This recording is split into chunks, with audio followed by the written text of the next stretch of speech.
Hello everyone, this is Alejandra Gomez with creatingwithale.com, and on this video I'm going to be showing you how do I clean the stamp sets when I use the Stazon. This is when I use this one. You do not really want to use only water for those, so the chamois might not be the best one to do it, just because the Stazon tends to stain the rubber.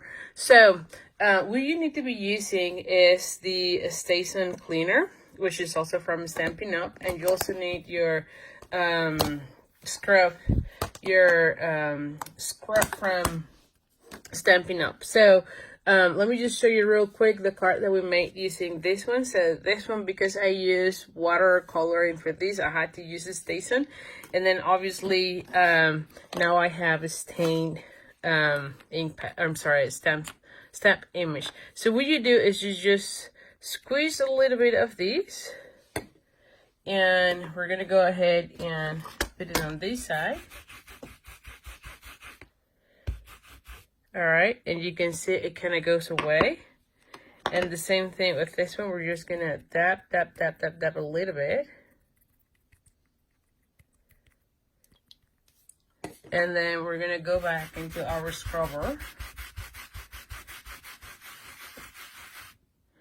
And then you have it. Now, once you have it that way, then I'm gonna bring my my chamois just to take away some of that, some of the residues, and you will have a really clean stamp set. So I tend to do this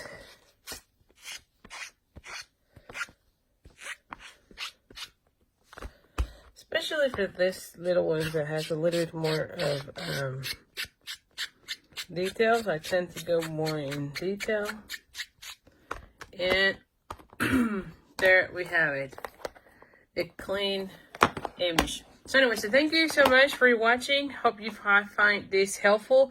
Again, this is the Stazon cleaner from Stampin' Up, and you want to use this one when you're using a Stazon, because sometimes when you're cleaning these just with your chamois, it will not take off all the black ink on your image, and so definitely this will make the trick.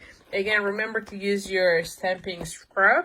That way you can kind of take all the ink out of the image. So anyway, so thank you so much, and I'll see you soon. Bye.